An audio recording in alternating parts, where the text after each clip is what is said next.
All these machines between the buffers and the multi-head sanders have a different center of mass balance point. That's really where you want to focus your sanding on. In this case, we're just discussing a standard motor on a stick, plain buffer, no added features. The cut place is actually down here, just to the right side of the handle.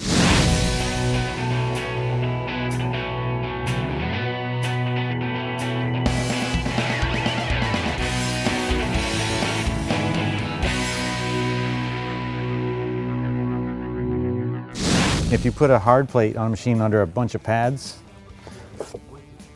like this, you can soften how much compression your paper has, and it spreads the pressure around the paper so you can get less hard cut if you wanted to. So you can use this or that to soften and move the pressure point around.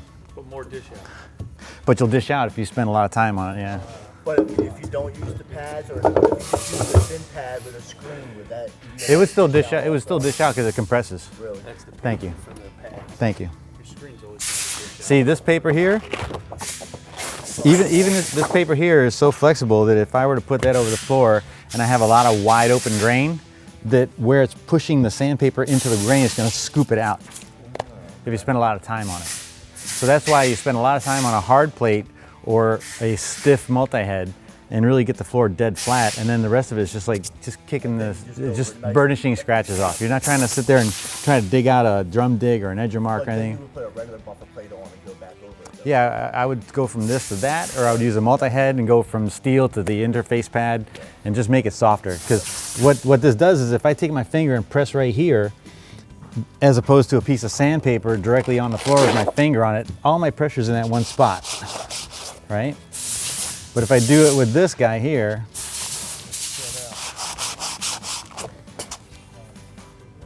it's spread out. Okay, so it's a matter of, do you have focus pressure, which would be the hard plate right here, or do you have spread out pressure, which could be an upright power drive, finer paper, interface pads, a lot of things you can manipulate. This is where it becomes an art. It's not a set formula for every job, and you shouldn't treat every job exactly the same every way. So you can see this is the highest pressure point right here. Okay, so every machine has a certain design of how it sands. Learn your machine and on what paper and what configuration of pads you have underneath it, and use that to your advantage. Put this so the machine is in the direction of the wood grain.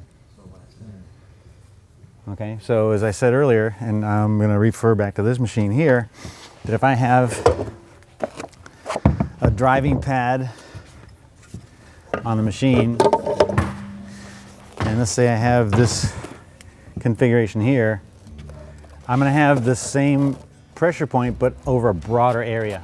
Right. And I need to make sure that all that is in the direction of the wood grain. It's not going to be as aggressive. Right? It won't be as aggressive because you saw what I did with my finger here to here. Right. That's the same thing. The thinner driving pad on this. Yeah, this guy. You can alter the style of pad. Right. This will not distribute the weight as much. If this is my room, just one room scenario, this would be the same if it's a multi-room house like that thing over there, is I would pick the upper right corner. This is what I'm calling the upper right corner relative to the direction of the wood floor. It could have been that corner, or it could have been that corner. This is the upper right corner. So what I would want to do is I would want to start here. Now, based on what you saw, every machine's footprint, it's going to be a little different, but almost every machine spinning counterclockwise has from center to the right and back from center, that's the high pressure point. So I want to rub my handle and my shoulder against the wall as much as possible to do it this way, because if I'm standing this way, trying to buff against that wall line, the nose of this machine is not doing the hard work. It's back here. And that's where a lot of guys don't think about that, because they're thinking, I got all 16 inches of paper on the floor and all 16 inches are working, but they work differently. So I would run my machine this way. I would picture frame the room completely until I get back to this corner. Once I'm at this corner, my next action is to, and I don't want to clog the paper up by sanding this thing off, but is I would want to slowly rotate the machine till I'm motor in front of the stick, which would be nose against the wall, running that way.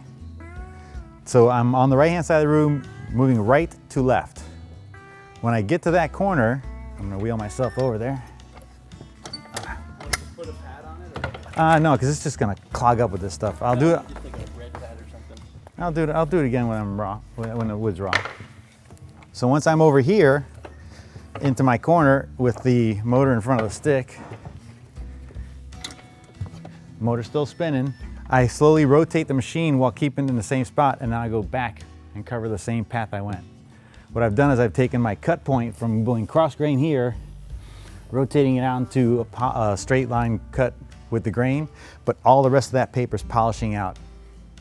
Now the first couple paths doesn't get as clean as the rest of the floor because the polishing pad here, the polishing part is only touched once here, twice here, 3 times there, 4 times there, but this is where the scratches are, so it's cutting 4 times on that one spot with the lighter and lighter pressure side of the disc. So as I go back and forth, I'm crossing back my path to the left, from left to the right. Then I drop down here to 2 to 3 inches. Go back over the same path, repeat the same path back this way, drop down on this side 2 to 3 inches and repeat back and forth. It's a machine and it wobbles and it wiggles, but the idea is to do that as best as possible. And what happens if you covered your sandpaper on a single spot of the floor 5 to 6 times with lighter and lighter pressure.